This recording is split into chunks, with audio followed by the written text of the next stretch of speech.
Coming up in this episode of Gender Beyond the Binary. There's going to be socially a lot more space for gender to be expressed as the individual identity that it is. Younger people see it more as a continuum, not just two buckets, male and female. I think this is one of the areas where we've seen the most rapid cultural shift of any of the social categories we have. The demographic makeup of the consumer is changing drastically, becoming more diverse. And as a result, brands are going to have to adjust or risk losing the people who they want to serve. You're listening to the first episode in a series of podcasts reflecting the results from Bigeye's 2021 study, Gender Beyond the Binary. My name is Adrian Tennant, VP of Insights at Bigeye, an audience-focused, creative-driven, full-service advertising agency based in Orlando, Florida. To understand whether or not depictions of traditional gender roles in advertising influence brand perceptions, and to quantify consumers' opinions about gendered products, our study involved more than 2,000 adults representing a broad range of generations, socioeconomic backgrounds, geographic locations, and gender identities. In this podcast, we're going to be talking to experts about how children develop an awareness of gender roles very early in life, why gender is central to consumers' self-concept, and what the experiences of non-binary parents can teach us about the evolution of gender identity and expression. To kick things off, consumer behavior psychologist Michael Solomon explains self-concept in a marketing context and why gender is so important. Most of the things that we buy are somehow related to projects that we're engaged in. And when I say a project, what I mean is, what is my identity that I'm trying to improve? You know, whether it's being a better tennis player, a better insights manager, a better husband, what have you. And so the self is so central to all of this because almost in an unconscious way, we're constantly trying to validate who we are, make sense of who we are given the environment we're in, and how good a job we're doing in that environment. And so the cues that we use to help us answer those questions often are related to the possessions or services that we buy, because they help to define who we are. And so I can't stress enough how fundamental that is to many marketing strategies. Given that an important part of consumers' self-concept is the gendered self, I asked Michael when the obsession with gender starts. As soon as you're born, you're typecast as male or female. You might even get a blue diaper or a pink diaper. And it just gets worse from there. You know, so many of the products that we buy, if you think about it, are gendered. And, you know, you put a product in front of people in a focus group or what have you, and you say, what gender is this? Some of them look at you like you're nuts, but most of them answer the question pretty easily. So, for example, household cleaning products that have letters and numbers in them, you know, like Formula 401, that kind of thing. You know, that's based on work that shows that actually we assume that to be more masculine and therefore more scientific and effective because it's gendered as male. Even though it's a household cleaning product that's probably predominantly used by women, they think of it more as male or like their Mr. Clean product or something like that. And in every category, it's really fascinating to see without prompting, consumers are often assumed that a product has a gender. We sometimes give them the clues. You know, if we sell a princess telephone or an American Girl doll, we're giving them a lot of clues. But even if we don't, consumers are usually able to assign gender as part of that self-conversation. As Michael explained, gender stereotyping starts early. Child development expert, psychology professor and author Dr. Christia Spears Brown has studied the way this plays out among children and how it can impact their adult lives. So really, before babies are born, we start setting up a society in which we use gender to color categorize, to label them. And here we mean gender as a binary. So we say, are you having a girl or a boy? We see it in gendered clothing, even in infancy, when the parents scotch tape the bow to a bald baby's head, just so you'll make sure to know that it's a girl. So we label it really early. And we seem to do that more with children than we even do with adults. So they're really brought up from the beginning to pay attention to gender, to assume that gender is a binary, and to assume that it must be the most important characteristic about us because we talk about it so often. One of the first product categories that children become aware of is toys and games. For Bigeye's gender study, we asked all respondents a series of questions about the toys they played with as children. When it comes to toys for boys, over 3/4 of cisgender male respondents agreed that when growing up, their parents or guardians encouraged them to play with toys that are traditionally associated with boys, related to construction and building, such as Kinects and Lego kits, or fighting and aggression, such as G.I. Joe action figures, tanks, and toy guns. Among cisgender females, 3 in every 5 agreed that they'd been encouraged to play with toys traditionally associated with girls, related to nurturing roles or their appearances, such as baby dolls, Barbie dolls and accessories, ballerina costumes, makeup, and jewellery. But when we asked if their parents had encouraged them to play with any toys that interested them, regardless of their traditional associations with girls or boys, approaching 2/3 of cisgender females reported that was the case for them, in contrast with just under 1/2 of males. I asked Christia if our results reflect what she sees in her studies in relation to evolving attitudes toward gendered play. Yeah, I think they exactly track with what we see in other research. For cisgender straight men, we see this really across their lives. So when they're boys, there are more gender restrictions on them. So they're more likely to be teased for doing anything that's outside of the gender stereotype. Their fathers are much more likely to punish and reward any type of what we call cross-gender play. So a boy playing with a doll, for example. So then when those boys grow up, when they become fathers, we see that cisgender straight men are more likely to be the gender police with their children. So they're more likely to reward and punish gender stereotypical play more so than mothers are. So often when we think about gender stereotypes, we think about the ways it impacts girls, and they do in very real ways. But for boys, the real harm of gender stereotypes is that it's so restrictive. So girls are really allowed a little bit more flexibility than boys are. And you see that same restrictions when those boys become fathers. We also asked parents about what kinds of toys they encouraged their own children to play with. Over 3/4 of all cisgender male parents encouraged their sons to play with toys and games traditionally associated with boys, 77%, which is 17% higher than cisgender females.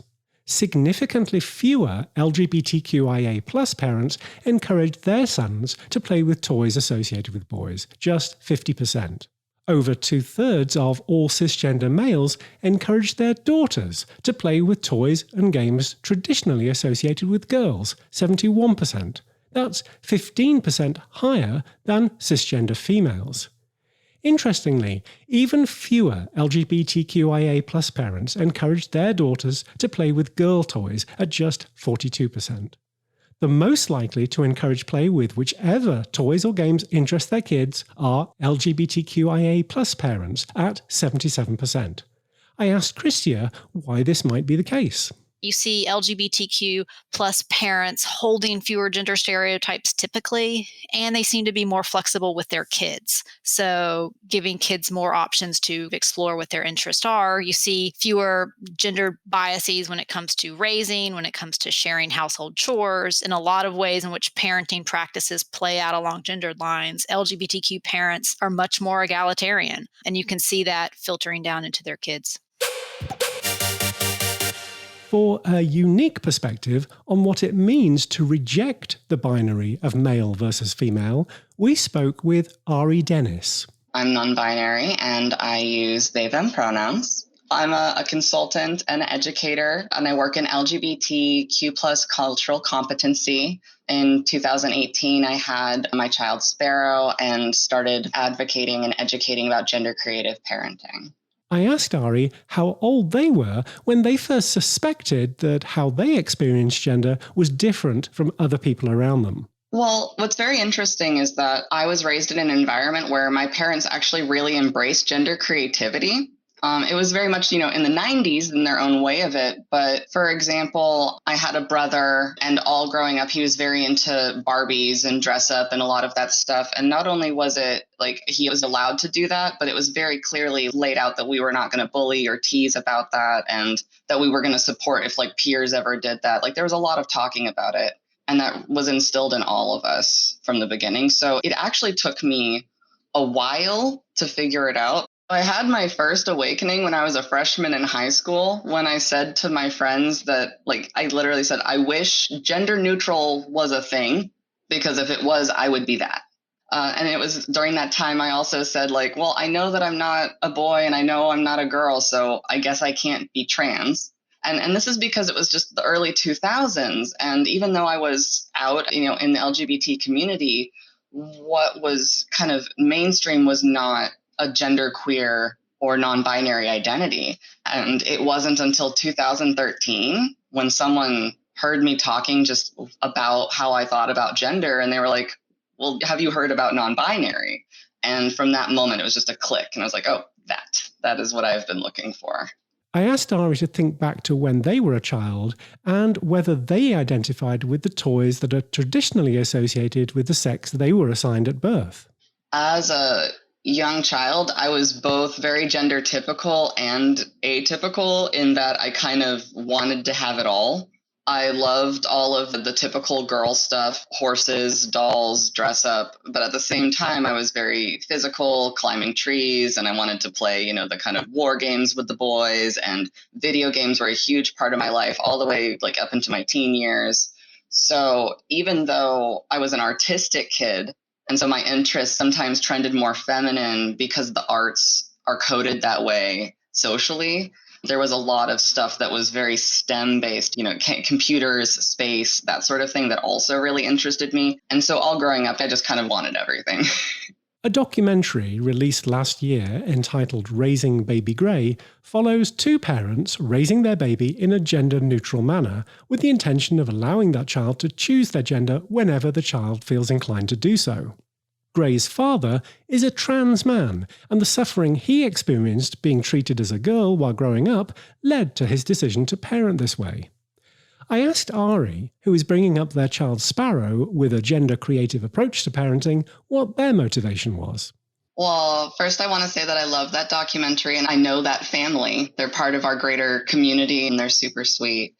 And I love doing gender creative parenting, and I found out how to do this because of the online community. Even before I and my family decided that we wanted to have a child, I already had an older child, so I was part of a lot of LGBT parenting groups. And it was reading in the comments other people who had children that they had decided to not assign a gender and were using they, them. And I was like, gosh, that is exactly what I was looking for. But I didn't know it when I had my first kid, because I'd done everything, all the toys they wanted, all the, clothes options. And the pronoun thing was the one thing I kind of maybe didn't do. So when we were discussing having a child, it was already part of the established conversation that we were assuming we were going to do it. And it was more about what the implementation was going to look like rather than a question of if. So Ari made the decision to raise their child in a gender-creative manner before their child was born. It was really nice to have time throughout the whole pregnancy to know that we were going to do it, because it gave us all a lot of time to mentally and emotionally unpack a lot of our assumptions and kind of prepare for what that process was going to look like. I asked Ari to summarize how they define a gender-creative approach to parenting as opposed to a gender-neutral one. Gender-neutral parenting is kind of a term that people are most familiar with. That means that they're not restricting what they are allowing their kid to do as far as, activities and clothes and toys. Sometimes that means that they don't really emphasize boy things and girl things per se, but kind of focus more on things that are for both. And other times that can mean focusing on having lots of both boy and girl things. So it can kind of be either way. Gender creative parenting is all of that, as well as also not assigning a gender to the child and using gender neutral pronouns as a way to further enhance the ability for the child to have as much experience without gender bias as possible during the most critically formative years of their life. So what it is that a child is not able to really process or conceive of gender concepts in the first 2 years. Gender acquisition is more of a process that starts from 18 months until 9 years old. And yet we're programming all of these rituals and assumptions and these scripts onto children very early. And gender creative parenting is basically saying that we're trying to remove all of that and let the child have time to just explore and eventually, hopefully, self-identify. Let's take a short break. We'll be right back after these messages. I'm Tim McCormick, VP of Media and Analytics at Bigeye. Every week, In Clear Focus addresses topics that impact our work as media professionals. At Bigeye, we always put audiences first. Knowing who we're targeting, their attitudes, behaviors, and motivations is the foundational step in our media planning process. For every engagement, we undertake research that yields actionable insights. These inform our media and analytics strategies and ensure that we're working in unison to deliver measurable results for our clients. If you'd like to know more about putting Bigeye's audience-focused media and analytics to work for your brand, please contact us. Email info@bigeyeagency.com. Bigeye, reaching the right people in the right place at the right time. How do you identify? Female, male, gender fluid, Cisgender, genderqueer, Non-binary. transfeminine. Society is constantly changing and evolving. To understand how Americans feel about gender identity and expression, Bigeye undertook a national study involving over 2,000 adult consumers. Over half of those aged 18 to 39 believe that traditional binary labels of male and female are outdated and instead see gender as a spectrum. Our exclusive report, Gender Beyond the Binary, reveals how beliefs across different generations influence the purchase of toys, clothes, and consumer packaged goods. To download the full report, go to bigeye.agency/gender. Non-conforming, transgender, two-spirit, transmasculine, gender fluid. Gender Beyond the Binary. Welcome back. We're discussing the results of Bigeye's national study, Gender Beyond the Binary. Before the break, Ari Dennis was explaining how they prepared for the birth of their child Sparrow and is now raising them with gender creative parenting.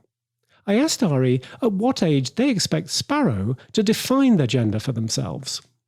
The key thing with gender creative parenting is really to not expect anything and to realize that the ball is just totally in the child's court. There are many children within our community that started with using they, them pronouns and have since aged out, I suppose, or been able to, I think the best way to describe it would be that they were able to articulate what pronouns they wanted and were able to find the language that best described their identity. And that's happened everywhere from age 4 to they're still 11 and 12 and don't care and haven't decided, so it's a whole range. But definitely by about 4 to 8, even though they were raised using they, them pronouns, those children are able to have the skills and understanding necessary to articulate what it is they want. And sometimes it's to remain with they, them, and other times it is a binary identity, using he or she. I asked Ari what the most common misconceptions about gender creative parenting are. People are confused and believe we are trying to force our children to have a particular identity. Usually they're implying or outwardly saying that we want our children to be transgender. First off, that's not a bad thing to have your child be transgender. And secondly, it's the exact opposite of what we're doing, which is making an environment completely devoid of pressure. It's very frustrating to be so misunderstood because I think with those people, we agree on the fundamental, which is that children at a young age don't fully understand gender. And it's just what we want to do with that information is so drastically different. I and my community want to give an environment of space and freedom, and other people that are critical of our way of doing it, they believe that in the time that children cannot conceptualize gender for themselves, that is when the rigidity is most important. In Bigeye's study, respondents viewed a video about Mattel's gender-free doll line, Creatable World. Each set includes a figure that looks like a prepubescent child and includes clothes traditionally associated with girls as well as boys' clothing styles. Introducing Creatable World. Create characters that are awesomely you. Add long or short hair. Pants, hats, shirts, and skirts. It's up to you. Mix and match for hundreds of looks. It's so much fun. What will you create?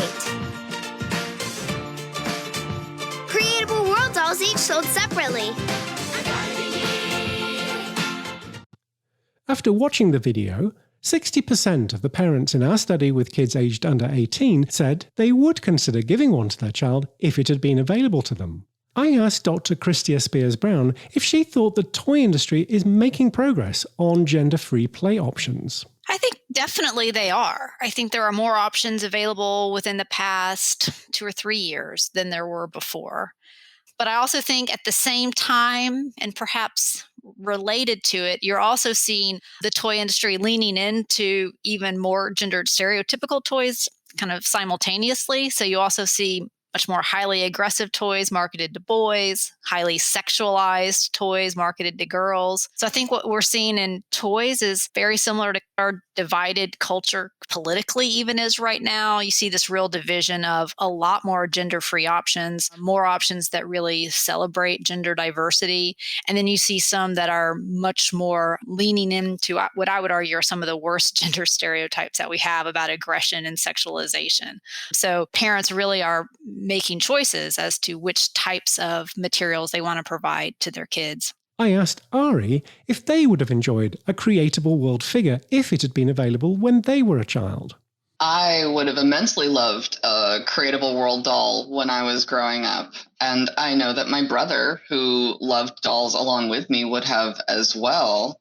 We would have really enjoyed the ability to represent the dress up that looked like what we did at home, because it wasn't uncommon for my brother to throw on a wig. And this doll, has the long hair and the short hair and has the shorts and the skirt. I was the same way, always dressed up kind of pulling from both sides of the wardrobe. And to have a doll that would do the same would be really fun, I think. And I know that Hazel, my oldest child, they received a Creatable World doll when it came out. And immediately it was a big hit with all of our other dolls and really enhanced the stories and the style of play that Hazel was able to do.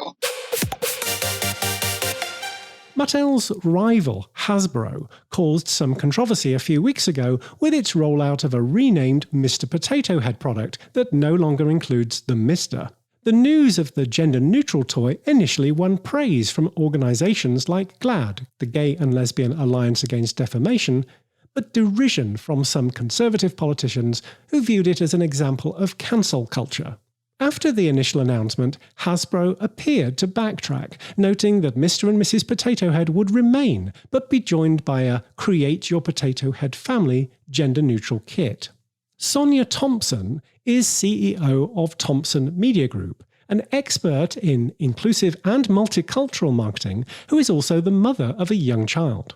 I asked Sonia for her take on the Hasbro story. Whenever Hasbro announced a change in the brand name to simply Potato Head, I think people felt like they were eliminating the traditional Mr. Potato Head and Mrs. Potato Head. Those products are still available. A lot of people felt like by Hasbro choosing to be inclusive of families that don't look like the traditional family, that they were canceling the traditional family.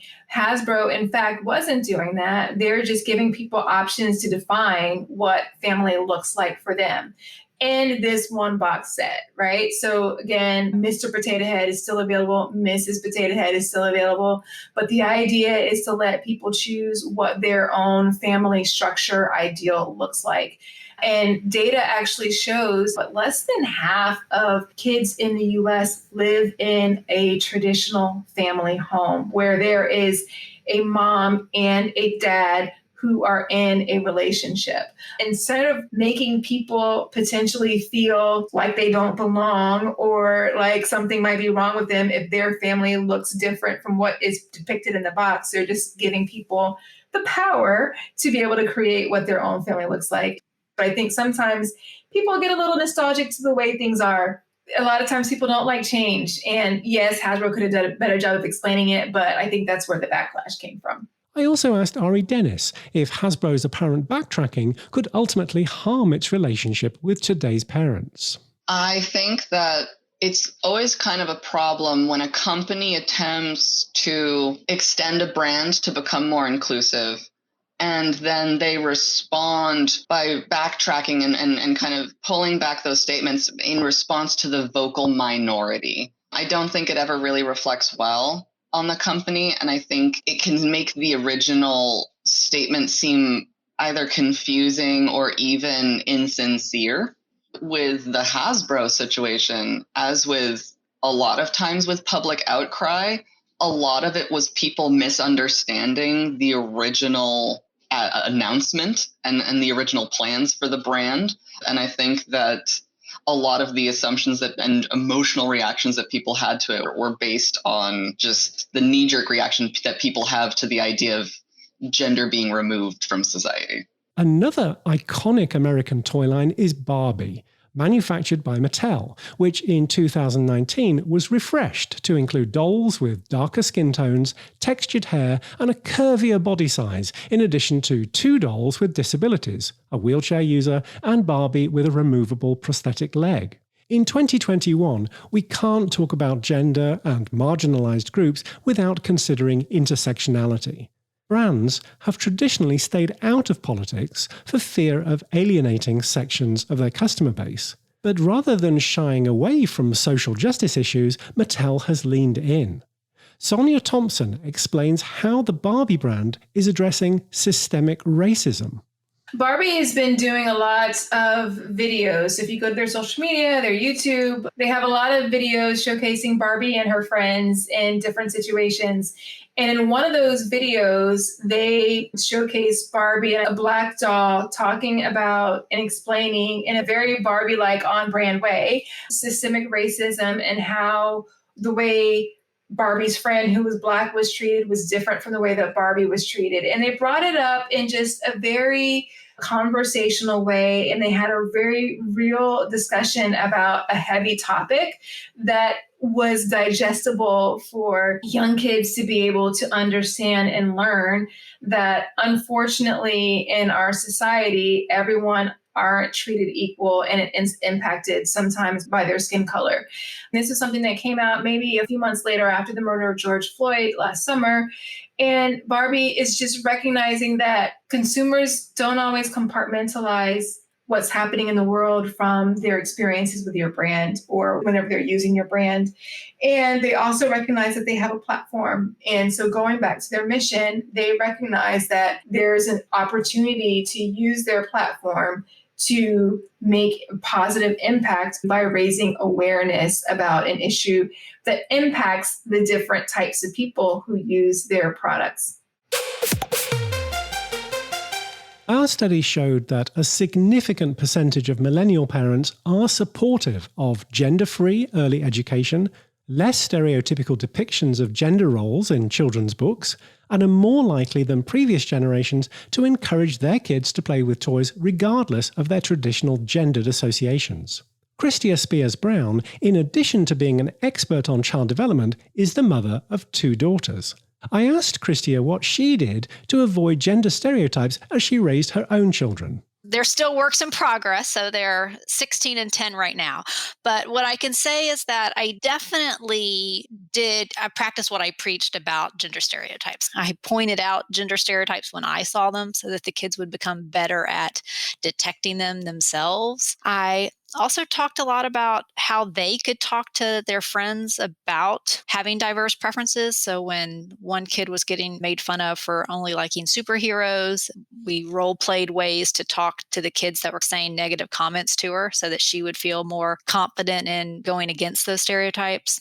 Didn't allow things like gender segregation of birthday parties. We said you either invite everyone or no one, right? We don't do gendered only parties of any kind. I also really just talked about gender as this diverse kind of social construct and not a necessary function of what your private parts are, that it's much more about how we express ourselves to the world. I asked Christia about the gender creative approach to parenting that Ari Dennis is taking with their child. The kids who identify as something other than cisgender, then allowed to express their gender, seem to be doing really well. Then I see a couple of benefits. So one is it normalizes whatever gender the child is choosing. So it helps the child feel that they can pick whichever gender they want.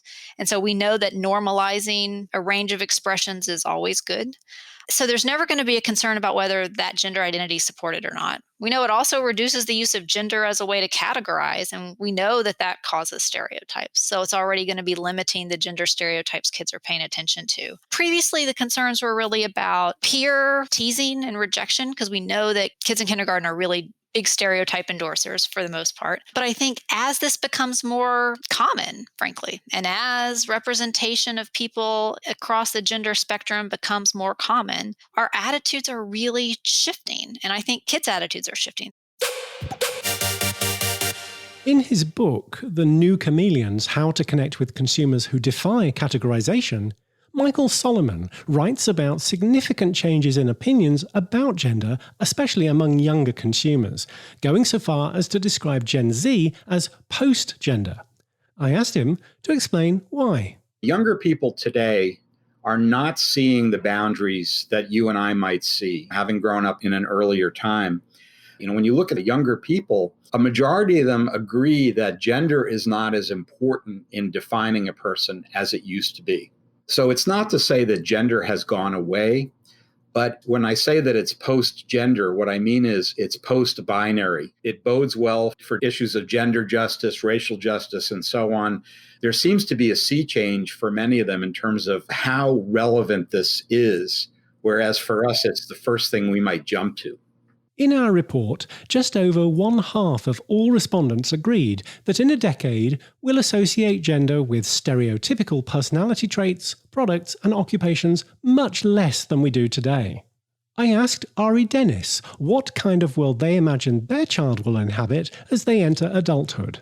I look at where things were when I was in my teens at the beginning of the millennium and where we are now just 20 years later, and it really does feel sometimes in a little bit like a sci-fi story in a positive way. Misogyny is getting questioned, rape culture is getting deconstructed. There's so much work that's happening that I think that's going to keep gaining momentum and exponentially growing over the next few decades, to the point where just seeing how many families every year are doing gender creative parenting and how much more it is from the year before, by the time Sparrow's in middle school, it won't be weird that they were raised this way. It'll be quirky. They'll definitely be on the fringe, but it's not going to be unheard of. It's just going to be, oh, you had one of those families. And I think in general, there's going to be socially a lot more space for gender to be expressed as the individual identity that it is. Younger people see it more as a continuum, not just two buckets, male and female. And they really get a kick out of experimenting and moving across that continuum back and forth. Kids growing up now are really in a different climate than kids were 10 years ago. I think this is one of the areas where we've seen the most rapid cultural shift of any of the social categories we have. If you even just look at the data, the demographic makeup of the consumer is changing drastically and it's becoming more diverse. And as a result, brands are going to have to adjust or risk losing the people who they want to serve. And, maybe in 2 or 3 decades, gender identity will be treated like music preference, that we all have one and it's very important to us and no one can tell us what it is for us. And we can't even maybe describe why the music we like is what we like, but no one should not be allowed to vote because they don't like polka. You've been listening to Gender Beyond the Binary. If you'd like to read the full report on which this podcast is based, please go to bigeye.agency/gender. In addition to requesting the report, you can watch an on-demand webinar that highlights some of the key findings. To learn more about the guests featured in this episode, Michael Solomon, Dr. Christia Spears Brown, Ari Dennis, and Sonia Thompson, here's where you can find them. Go to my website, which is michaelsolomon.com, or drop me an email. It's very easy, michael@michaelsolomon.com. Twitter's where I'm most active, so @Christia Brown is probably the easiest place to find me, and then just my regular website of christiabrown.com. So I educate on social media. On Facebook, Ari Not Sorry, and Ari Not Sorry Ed on Instagram and Twitter as well. And you can always find me at aridennis.com. You can find everything at the hub at soniathompson.com, and you will find everything from there. You'll also find links in the transcript for this podcast. Just go to bigeyeagency.com/insights and select the button marked podcast. Coming up next time on Gender Beyond the Binary. Binary gendered language is everywhere in how we speak, and we don't really realize it. We say, oh, what a pretty girl, what a strong boy you are. Google Translate will automatically make certain professions male versus female, and it's the assumptions that are built into the algorithms. Somebody asking me, for example, yeah, but what's your real name? As if a name that I have claimed for myself is not real. A look at gendered language, names, and pronouns. That's next time on Gender Beyond the Binary. Thanks for listening. I've been your host, Adrian Tennant. Until next time, goodbye.